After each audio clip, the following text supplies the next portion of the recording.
Alkisah, hiduplah seorang raja dari kalangan dinasti Sasania di daratan India dan Cina. Ia penguasa para prajurit, penjaga, pelayan, dan dayang-dayang. Raja ini hanya meninggalkan 2 orang putra. Satu di antaranya telah mencapai usia matang, sedangkan yang lain masih terbilang muda. Keduanya adalah kesatria sejati. Meski demikian, anak tertua lebih tangkas dalam menunggang kuda ketimbang yang lebih muda. Oleh sebab itu, ia berjaya dan menempati takhta kekaisaran. Masa pemerintahannya berlangsung dengan adil. Keadilannya dalam memerintah menjadi panutan. Hal ini membuatnya dicintai oleh segenap rakyat di ibu kota dan di seluruh wilayah kekuasaannya. Pemimpin termasyhur itu bernama Raja Shahrayar. Ia menempatkan adik laki-lakinya Shahzaman sebagai Raja Samarkand di Barbarian Land. Keduanya menetap di wilayah kekuasaannya masing-masing. Hukum selalu ditegakkan sejauh kekuasaan mereka membentang. Dalam perkara apapun, baik duka lara atau nikmatnya kesenangan, kedua bersaudara ini memerintah dengan keadilan dan kejujuran. Situasi seperti ini berlangsung selama beberapa tahun. Namun, pada akhir bulan 12 tahun ke-20, saudara tertua begitu rindu melihat adiknya dan ingin sekali bertemu. Ia pun berunding dengan wazir soal keinginan untuk mengunjungi sang adik. Namun, keinginan raja tidak disarankan oleh sang wazir. Sebagai pengganti, wazir menyarankan agar menulis surat dan mengirim hadiah atas nama raja kepada adik laki-lakinya, disertai undangan untuk mengunjungi sang kakak. Setelah menyetujui saran ini, raja segera mempersiapkan berbagai hadiah indah, seperti kuda beserta pelana permata bertakhtakan emas, mamluk, dayang-dayang cantik, perawan berdada busung, dan barang-barang mewah serba mahal. Ia kemudian menulis surat untuk Shahzaman tentang hangat cintanya dan besar harapannya untuk menemui sang adik. Suratnya diakhiri dengan kata-kata ini: "Kami mengharapkan kesediaan dan kasih dari saudara tersayang agar berkenan menindaklanjuti keinginan ini dan mau memalingkan wajah kepada kami. Untuk itu, wazir telah kami utus untuk mengatur segala urusan dalam perjalanan. Satu saja keinginan kami, yakni untuk melihat saudara terkasih sebelum ajal menjemput. Namun, jika saudara terkasih menunda atau mengecewakan kami, maka kami sungguh tidak akan selamat dari pukulan itu. Kedamaian menyertaimu." Dengan surat berisi penawaran seperti di atas, Raja Shahrayar kemudian menyegel surat itu dan memberikannya pada wazir. Ia memerintahkan sang wazir untuk menyingsingkan jubah dan menyiapkan kekuatan serta mengatur urusan perjalanan, baik saat pergi maupun kembali. "Siap laksanakan, Baginda," kata wazir sembari membungkuk kepada raja. Tanpa menunda-nunda, ia segera bersiap dan mengemasi muatan serta menyiapkan segala syarat yang telah ditentukan. Persiapan ini menyibukkannya selama 3 hari. Pada fajar keempat, ia pamit kepada Raja Shahrayar. Wazir beserta iring-iringan lantas bergerak menuju gurun dan melewati tanah subur berumput, tanpa sekalipun berhenti di malam ataupun siang hari. Namun, kapanpun ia tiba di wilayah yang penguasanya tunduk di bawah kekuasaan Raja Shahrayar, ia disambut dengan cenderamata dari emas serta perak. Dan segala hadiah yang indah dan langka, ia akan tinggal di sana selama 3 hari. Inilah kebiasaan dalam perjamuan ramah-ramah di hari keempat, ketika hendak melanjutkan perjalanan. Ia dikawal secara terhormat, dengan iring-iringan selama sehari penuh. Segera setelah wazir tiba dekat istana Shahzaman di Samarkand, ia melaporkan kedatangannya pada pejabat tinggi di daerah itu sebelum menemui raja, bersujud kepadanya dan menyampaikan pesan yang ia bawa. Dengan tersiarnya kedatangan wazir Raja Shahrayar ke Samarkand, Shahzaman memerintahkan semua pejabat dan penguasa di wilayahnya untuk menemui wazir di suatu tempat yang berjarak sehari perjalanan. Penguasa dan pejabat Samarkand menyambut wazir dengan hormat dan mengharapkan segala kemakmuran baginya. Mereka mengawal sekaligus menyelenggarakan acara penyambutan bagi sang wazir. Ketika memasuki kota, perjalanan langsung dilanjutkan menuju istana, di mana wazir memperkenalkan diri sebagai utusan Raja Shahrayar. Setelah bersujud dan mendoakan kesehatan serta kebahagiaan bagi Shahzaman, juga kemenangan di atas semua musuhnya, sang wazir menyampaikan kerinduan Raja Shahrayar untuk bertemu adiknya, dan berdoa agar kebahagiaan tercipta dengan kesediaan Shahzaman untuk berkunjung. Wazir menyerahkan surat Raja Shahrayar yang diambil langsung oleh Shahzaman dari telapak tangannya. Surat itu mengandung berbagai petunjuk dan kiasan yang membutuhkan olah pikir agar dapat dimengerti. Baru ketika Raja Samarkan paham betul hal-hal penting dalam surat itu, ia berkata, "Aku akan melaksanakan perintah saudara laki-lakiku tercinta." Ia lantas berkata pada wazir, "Tetapi kami tidak akan melakukan iring-iringan sampai hari ketiga perjamuan dan ramah tamah ini usai."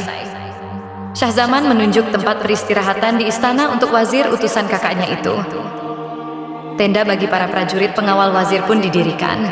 Para prajurit dijatah dengan apapun yang mereka inginkan, mulai dari daging, minuman, dan kebutuhan lainnya. Di hari keempat, Syahzaman siap menempuh perjalanan dan membawa hadiah yang sangat mahal untuk saudara tertuanya yang mulia. Sebelum meninggalkan Samarkan, Syahzaman menunjuk kepala wazir kerajaan sebagai pengganti selama ia bepergian. Raja Samarkan ini lantas meminta tenda, unta, dan bagal-bagal miliknya turut dibawa berkemah dengan barang dan segala muatan mereka, juga para penjaga dan pembantu. Rombongan ini terlihat sejauh jarak pandang kota dan dalam posisi siap untuk dibawa keesokan harinya ke ibu kota kerajaan Raja Syahrayar. Namun ketika pertengahan malam, Syahzaman merasa ada hal yang lupa ia bawa dari istana, sesuatu yang seharusnya ia bawa untuk sang kakak. Ia pun kembali seorang diri dan memasuki tempat tinggalnya. Malang tak dapat ditolak. Di atas karpet yang biasa menjadi tempat tidurnya, Syahzaman menemukan sang ratu tertidur dengan kedua tangan sedang memeluk seorang juru masak berkulit hitam yang memuakkan serta begitu menjijikan karena lemak dan kotoran dapur. Pandangan mata Syahzaman seketika hitam melihat kelakuan istrinya. Ia berkata, "Jika hal ini bisa terjadi ketika aku masih berada dalam batas pandang kota, apa yang akan dilakukan jalang terkutuk ini selama ketidakhadiranku yang lama saat mengunjungi kakakku?" Ia pun menghunus pedang lengkungnya dan memotong kedua orang itu menjadi 4 bagian dengan sekali tebas, meninggalkan mereka di atas karpet dan kembali ke tendanya tanpa memberitahu satu orang pun. Syahzaman lantas memberi perintah untuk segera berangkat, mempersiapkan segalanya, dan memulai perjalanan. Namun, ia tetap tak dapat berhenti memikirkan pengkhianatan istrinya dan mengulang-ulang perkataan ini pada dirinya. Bagaimana dia bisa melakukan perbuatan ini padaku?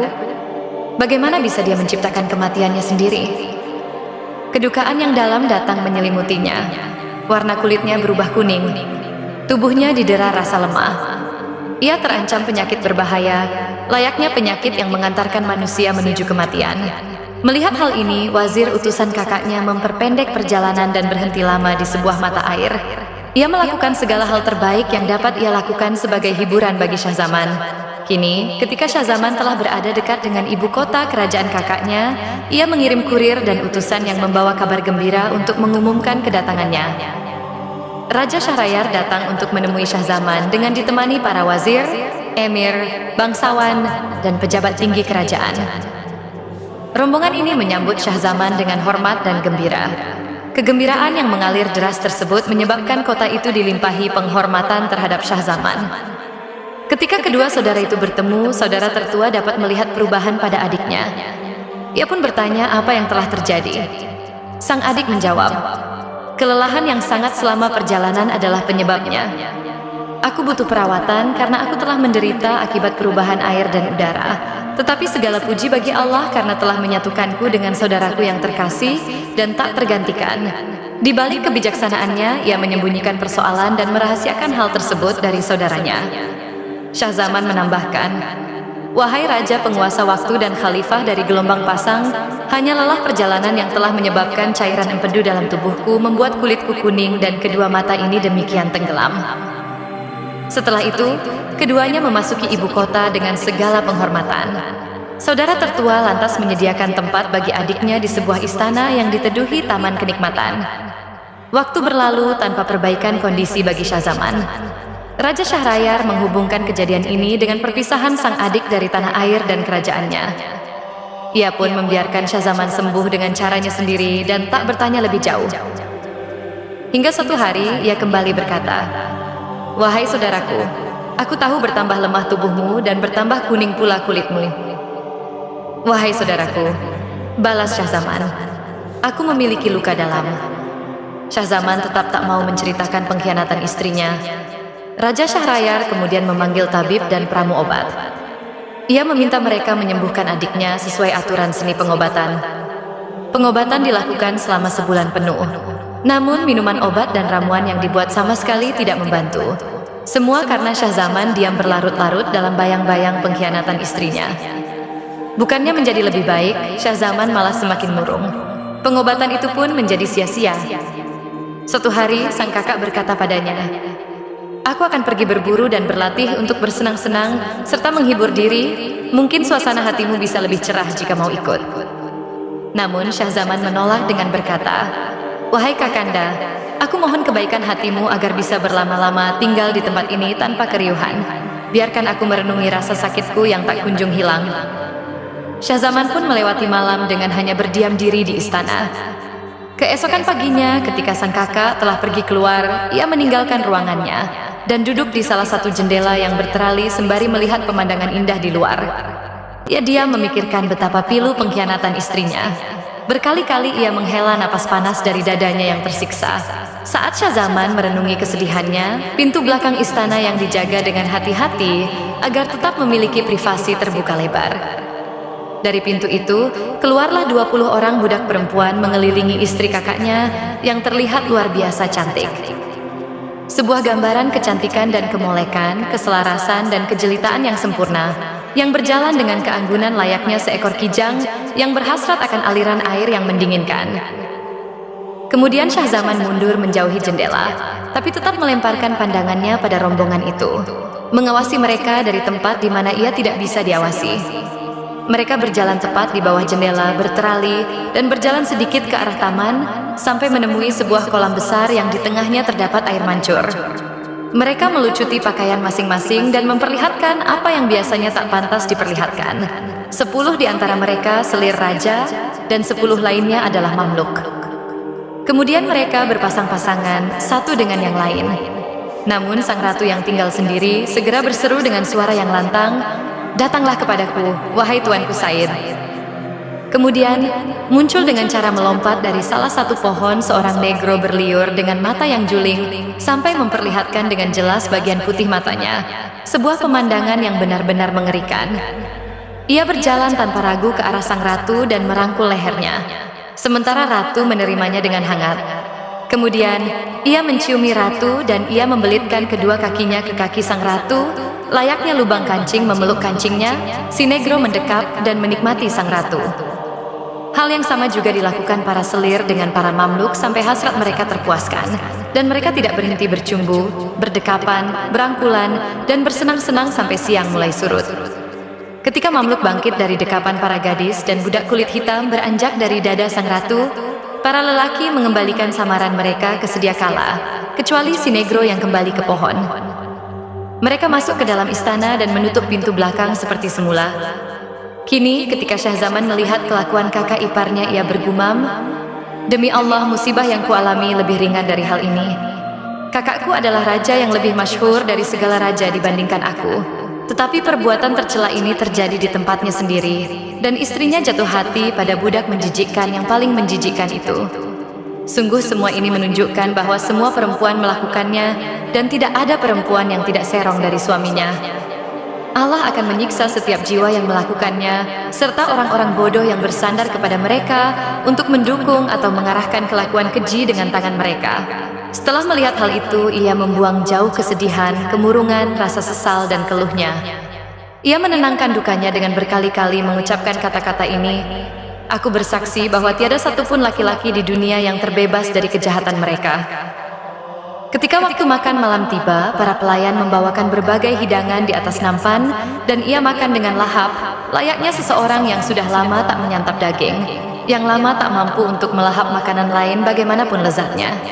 Kemudian, ia kembali mengucap syukur pada Allah yang Maha Kuasa, memuji dan memohon berkatnya. Ia menghabiskan malam dengan istirahat. Sudah sangat lama sejak ia terakhir kali mencicipi nikmatnya tidur lelap. Keesokan paginya, ia menyantap sarapan dengan lahap. Kesehatan dan kekuatannya pun mulai pulih. Kondisinya juga cepat membaik. Kakaknya kembali dari berburu 10 hari setelahnya. Ketika Raja Syahrayar kembali untuk menemui adiknya, mereka memberi hormat satu sama lain. Ketika Raja Syahrayar melihat Raja Syahzaman, ia melihat bagaimana kesehatannya telah kembali pulih. Wajah adiknya kembali merona, dan nafsu makannya yang lahap kembali setelah berlama-lama makan dengan porsi yang teramat sedikit. Raja Syahrayar takjub dan berkata, Wahai adikku, aku sangat berharap kau bersedia ikut berburu, menghabiskan waktumu untuk bersenang-senang, dan menghibur diri di daerah kekuasaanku. Raja Syahrayar berterima kasih kepadanya dan mengundurkan diri. Keduanya berkuda ke kota. Ketika mereka duduk dengan tenang di istana, baki makanan telah terhidang di hadapan mereka, dan mereka makan dengan cukup. Setelah suguhan daging dibereskan dan mereka telah mencuci tangan, Raja Syahrayar beralih kepada adiknya dan berkata, "Pikiranku penuh dengan keheranan soal kondisimu. Aku sangat ingin membawamu ikut berburu, tetapi aku melihat perubahan pada rona wajahmu. Pucat dan lemah serta pikiranmu tampaknya juga bermasalah. Tetapi sekarang alhamdulillah puji bagi Allah, aku melihat warna kulitmu telah kembali ke wajahmu, dan daya pikirmu berfungsi lagi dengan baik. Awalnya, aku percaya sakitmu disebabkan perpisahan dengan keluarga dan temanmu, karena kepergian dari ibu kota dan negaramu. Jadi, aku menahan diri untuk tidak menyusahkanmu dengan pertanyaan lebih jauh. Tetapi sekarang, aku menuntutmu untuk menjelaskan apa yang telah mengganggumu dan menyebabkan perubahan rona di wajahmu. Aku juga ingin kau menjelaskan alasan pemulihanmu dan kembalinya rona merah kesehatan yang dapat kulihat. Jadi, bicaralah tanpa menyembunyikan apapun." Ketika Syahzaman mendengar hal itu, ia membungkukkan kepala lalu berkata, "Aku akan menceritakan apa yang telah menggangguku dan menghilangkan warna kulitku. Tapi aku minta maaf karena akan menyinggungmu soal alasan kesehatanku membaik dan tuntasnya pemulihanku. Sungguh, aku memintamu untuk tidak memaksaku menjawab pertanyaannya." Raja Syahrayar terkejut mendengar kata-kata adiknya. "Biarkan dulu aku dengar apa penyebab pucatnya wajah dan memburuknya kesehatanmu." "Baiklah saudaraku," ujar Syahzaman. "Semua bermula saat wazir datang membawa undangan untuk mengunjungimu. Aku menyanggupinya dan sudah menyiapkan rombongan berbaris keluar kota. Namun segera aku ingat ada sesuatu yang tertinggal di istana. Sebuah untayan permata yang kuniatkan sebagai hadiah untukmu. Aku kembali sendiri untuk mengambilnya dan menemukan istriku di atas tempat tidur dengan seorang juru masak berkulit hitam yang mengerikan. Aku pun membunuh mereka berdua dan datang kepadamu, sedangkan pikiranku tak henti merenungi masalah ini. Karena itu, aku kehilangan semangat hidupku dan menjadi lemah. Namun, aku minta maaf kepadamu karena aku tetap tak mau menjelaskan sebab pulihnya kondisiku." Syahrayar menggeleng. Ia tak habis pikir. Dan dengan panasnya bara kemurkaan yang membakar dadanya, ia berseru, "Sesungguhnya kejahatan perempuan begitu hebat." Kemudian ia berlindung kepada Allah dari kejahatan mereka dan berkata, "Wahai saudaraku, kau telah terbebas dari ulah jahat dengan menghilangkan nyawa istrimu. Dapat dimaafkan kemurkaan dan kepiluanmu akibat kemalangan yang sebelumnya belum pernah menimpa raja yang mulia sepertimu. Demi Allah, jika hal yang sama menimpaku, aku tidak akan lega sebelum menyembelih 1000 perempuan, dan dengan cara itu kegilaan baru terbalas. Puji bagi Allah yang telah melunakkanmu dari kesengsaraan ini, dan kau harus memberitahuku dengan apa tiba-tiba kesehatan dan warna kulitmu kembali. Jelaskanlah kepadaku apa yang menyebabkan pemulihan ini. Wahai Raja penguasa zaman, lagi-lagi aku mohon pengertianmu karena tak dapat menjelaskannya." "Tidak, kau harus bicara." "Aku takut, wahai saudaraku, ceritaku hanya akan menyebabkan kemarahan dan kesedihan lebih dari lara dalam riwayatku. Aku mohon kepadamu sekarang dengan nama Allah agar menjauhkanku dari kesia-siaan." Sesudah itu Syahzaman menceritakan semua yang telah ia saksikan dari permulaan hingga bagian akhir. Ditutup dengan kalimat ini, "Ketika aku melihat malapetaka bagimu berlangsung karena pengkhianatan istrimu. Wahai saudaraku, aku sadar bahwa kau jelas jauh lebih tua dariku dalam bilangan tahun dan jelas kedaulatanmu lebih unggul ketimbang aku. Dukaku jadi terasa kecil saat disandingkan denganmu. Pikiran serta emosiku lekas pulih, membuang jauh kemurungan dan keputusasaanku. Aku dapat kembali makan, minum, dan tidur. Karena itu, kekuatan dan kesehatanku lekas membaik." Ketika Raja Syahrayar mendengar cerita ini, kemarahannya berlapis kemurkaan yang hebat, dan kegusaran seperti mencekiknya. Tapi ia segera pulih dan berkata, "Wahai saudaraku, aku tidak dapat mengatakanmu pembohong dalam hal ini, tapi aku tidak akan percaya sebelum aku melihatnya sendiri dengan kedua mataku." "Engkau akan menjadi saksi atas malapetaka ini," ujar Syahzaman. Bangkit dan bersiap-siaplah lagi untuk pergi berburu dan berlatih. Kemudian bersembunyilah bersamaku di istana sehingga engkau bisa melihat sendiri dan kedua matamu akan menjadi saksi. Baiklah, ujar Raja Syahrayar. Ia pun membuat pengumuman atas niatnya untuk bepergian dan tentara serta tenda-tenda telah berada di luar kota untuk berkemah. Raja Syahrayar dan bawahannya pergi bersama rombongan ini. Di tengah-tengah perkemahan, ia memberi perintah kepada para budak yang dilaksanakan tanpa terkecuali. Ketika hari menjemput petang, ia memanggil wazir dan berkata padanya, "Tempatilah posisiku dan jangan biarkan siapapun tahu ketidakhadiranku selama 3 hari." Kemudian, dua bersaudara itu menyamar dan kembali dengan segala rahasia menuju istana melewati gelapnya malam. Ketika fajar datang, mereka duduk dekat jendela berterali sembari melihat pemandangan indah di bawah. Selanjutnya, ratu dan pelayan wanita mereka datang seperti sebelumnya dan berjalan di bawah jendela yang dibuat untuk menikmati air mancur. Di sana mereka melucuti pakaian. 10 di antara mereka adalah laki-laki yang berpasangan dengan 10 pelayan perempuan sang ratu. Istri Raja Syahrayar pun berseru, "Di manakah dirimu, wahai Said?" Si negro yang mengerikan itu segera lompat dari pohon dan bergegas menuju pelukan sang ratu tanpa sedikit pun menunda. Ia berteriak, "Aku adalah Sa'aduddin Said." Ratu tertawa terbahak dan semuanya pun rebah memuaskan hasrat mereka. Kejadian ini berlangsung selama beberapa jam. Ketika budak kulit putih bangkit dari dada para pelayan wanita dan si negro beranjak dari pelukan sang ratu, mereka menuju kolam air dan melakukan ghusl. Setelah itu, mereka mengenakan pakaian dan kembali ke tempat masing-masing. Ketika Raja Syahrayar melihat kekejian yang dilakukan istri dan para selirnya, pikirannya kusut dan ia berseru, "Hanya dalam kesunyian paripurnalah laki-laki terbebas dari kelakuan keji semacam ini. Demi Allah, hidup tak lain adalah kesia-siaan dan sebuah kesalahan besar." Segera ia menambahkan, "Jangan menghalangiku dari apa yang akan aku lakukan, wahai saudaraku."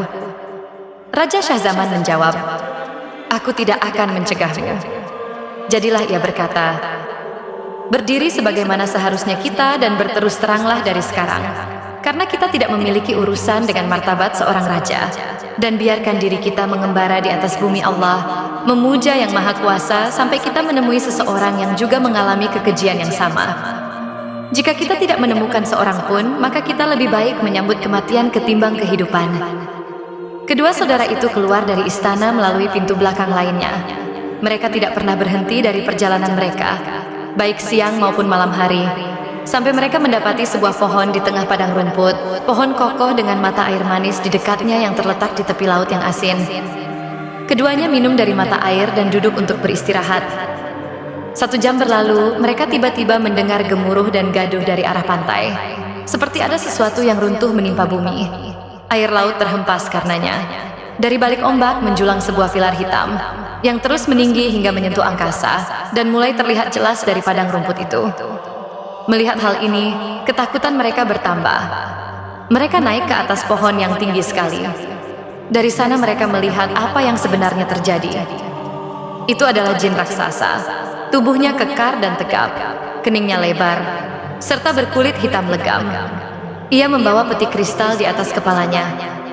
Dengan langkah panjang, ia mengarungi lautan, menuju pohon tempat kedua raja beristirahat.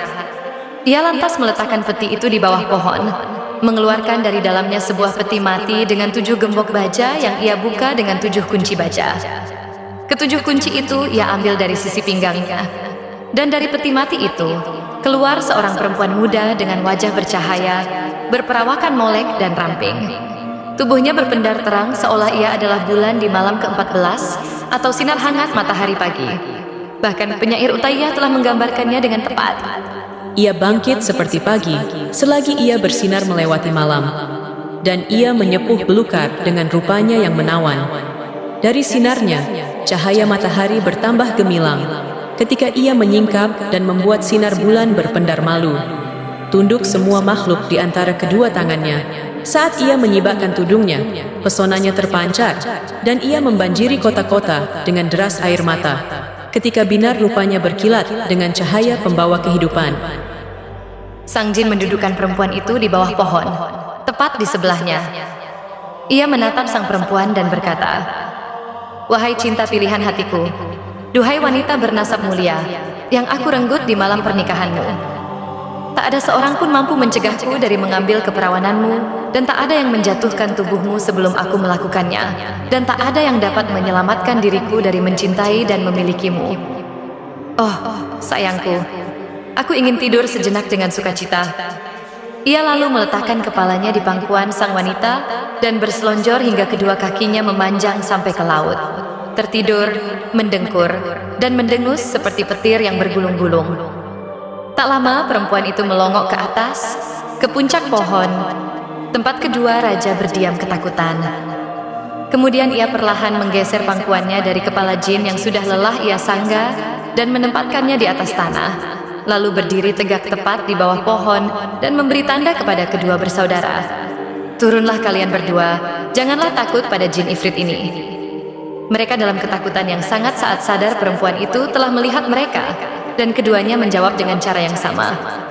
Allah bersamamu dan dengan kerendahan hatimu.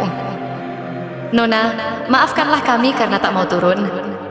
Namun ia membalas mereka dengan berkata, Allah bersama kalian berdua saat kalian mau turun. Jika tidak, aku akan membangunkan suamiku, jin ifrit ini. Dia akan mengambil nyawa kalian dengan kematian yang paling menyakitkan. Ia terus memberi tanda agar mereka turun. Meskipun masih merasa takut, kedua raja itu turun menemui si perempuan. Perempuan itu berdiri di hadapan mereka lalu berkata, belai aku dengan gairah tanpa sedikit pun menunda-nunda. Jika tidak, aku akan membangunkan ifrit ini yang akan langsung menghabisi kalian. Mereka berkata padanya, wahai Nona, kami memohon kepadamu dengan nama Allah, biarkan kami menjauh dari perbuatan ini karena kami adalah pelarian dari perbuatan yang demikian dan dalam ketakutan yang sangat terhadap suamimu. Bagaimana mungkin kami dapat melakukan perbuatan itu seperti yang kau inginkan? Berhenti membual, kalian harus mau melakukannya, ujarnya. Ia lalu bersumpah pada mereka atas nama Zat yang meninggikan langit tanpa pilar-pilar. Jika mereka tidak menuruti keinginannya, ia akan membuat mereka kehilangan nyawa dan dibuang ke lautan. Karena takut, Raja Syahrayar berkata kepada Raja Syahzaman, wahai saudaraku, lakukanlah apa yang dia perintahkan. Namun Syahzaman membalas, aku tidak akan melakukannya sebelum engkau melakukannya lebih dulu. Mereka mulai berselisih tentang siapa yang harus melakukannya. Kemudian berkatalah si perempuan, bagaimana mungkin aku terus melihat kalian berselisih dan saling berkeberatan? Jika kalian tidak datang kepadaku seperti seorang pria sejati dan melakukan perintahku, aku akan membangunkan ifrit ini. Di titik ini, didasari ketakutan yang sangat terhadap jin, keduanya melakukan apa yang perempuan itu perintahkan. Ketika mereka telah selesai memuaskan perempuan itu, ia berkata, bagus. Perempuan itu lalu mengambil sebuah kantung kecil dari sakunya dan mengeluarkan simpul tali yang mengikat 570 cincin. Ia bertanya, kalian tahu apa ini? Mereka berkata, tidak, kami tak tahu. Lalu ia menjawab, ini adalah penanda dari 570 laki-laki yang pernah bercinta denganku di atas tanduk jin ifrit yang menjijikkan, dungu, dan bodoh ini. Jadi, berikanlah cincin kalian padaku. Kalian dua bersaudara. Ketika mereka telah mencopot cincin dari tangan dan memberikannya kepada si perempuan, ia berkata, sungguh ifrit ini telah membuatku bosan di malam pengantinku. Dia menaruhku di dalam peti mati dan menaruh peti di dalam kotak kristal yang diamankan dengan 7 gembok baja yang kuat, menyimpanku di kedalaman laut yang menghantam, menghempas, dan menggempur dengan ombaknya. Semua itu untuk menjagaku supaya aku tetap suci dan bersih. Supaya tak ada seorang pun dapat berhubungan denganku. Namun aku telah tidur dengan kaumku sebanyak yang ku mau, dan jin yang menyedihkan ini tidak paham bahwa takdir tidak akan bisa dihindari atau terhalangi oleh apapun, dan siapapun perempuannya akan melakukan hal yang sama. Ia selalu memenuhi keinginannya, bagaimanapun laki-laki menghindarkannya. Bahkan, salah satu dari mereka berkata, jangan bergantung pada perempuan, jangan percaya pada hati mereka, yang kesenangan dan derita bersumber dari tiap jengkal tubuhnya. Cinta yang dusta, dengannya mereka bersumpah padamu, tapi tipu muslihat tidak pernah hilang. Ambillah Yusuf sebagai contoh waspada dengan tipu daya dan kecerdikan mereka. Iblis mengeluarkan Adam. Tidakkah kamu melihatnya? Karena perbuatan perempuan. Dan yang lainnya berkata, kurangilah tuduhanmu, wahai laki-laki. tuduhan yang menggiring pada hasrat tanpa ikatan. Salahku tidak seberat salah mereka yang berhasrat di luar ikatan. Jika menjadi pencinta sejati, diriku tidak akan kujerumuskan. Simpan apa yang terjadi pada rombongan orang di masa yang lalu. Karena gemilangnya, lelaki berhak mendapat pujian dari kami. Buat mereka yang tertipu akal perempuan, jadikanlah mereka selamat dan tidur nyenyak. Mendengar kata-kata ini, kedua bersaudara itu takjub. Perempuan itu lantas mengundurkan diri dari mereka menuju Ifrit dan menempatkan pangkuannya di bawah kepala si jin seperti semula dan berkata pada mereka dengan lembut, "Sekarang lanjutkanlah perjalanan kalian dan tahanlah dirimu agar tak terjerat ke dalam perbuatan dengan niat yang jahat." Mereka meninggalkan tempat itu dan berkata satu sama lain, Allah, tidak ada keagungan dan kekuasaan melainkan milik Allah yang mulia lagi maha besar. Kepadanya kami memohon pertolongan dari kejahatan dan tipu daya perempuan, karena kebenaran kejahatan ini tidak memiliki tandingan. Pikirkanlah ini wahai saudaraku, bagaimana cara yang dilakukan perempuan itu kepada Ifrit yang lebih kuat dibandingkan kita. Sungguh, terjadi kemalangan yang lebih besar pada si Ifrit ketimbang yang menimpa kita. Dan ini telah menjadi penghibur hati yang melimpah untuk kita. Ada baiknya kita kembali ke kerajaan. Mari kita putuskan untuk tidak pernah menikah dengan golongan perempuan, dan tak lama lagi kita akan menunjukkan mereka apa yang dapat kita lakukan. Setelah itu, mereka kembali berkuda menuju tenda Raja Syahrayar. Mereka sampai di pagi hari ketiga. Keduanya telah menghimpun para wazir dan emir, pengurus kerajaan dan pejabat tinggi. Raja Syahrayar memberi jubah kehormatan pada putra mahkota dan mengeluarkan perintah untuk segera kembali ke kota. Di sana ia kembali duduk di atas singgasananya dan memerintahkan kepala wazir untuk menemuinya, ayah dari kedua gadis yang insya Allah akan diceritakan setelah ini. Raja Syahrayar berkata, "Aku memerintahkanmu untuk membawa istriku dan dera ia sampai mati." Kemudian sang raja menghunus pedang di tangannya menuju ke tempat di mana selirnya tinggal. Ia membunuh semua selir dan budak kulit putih.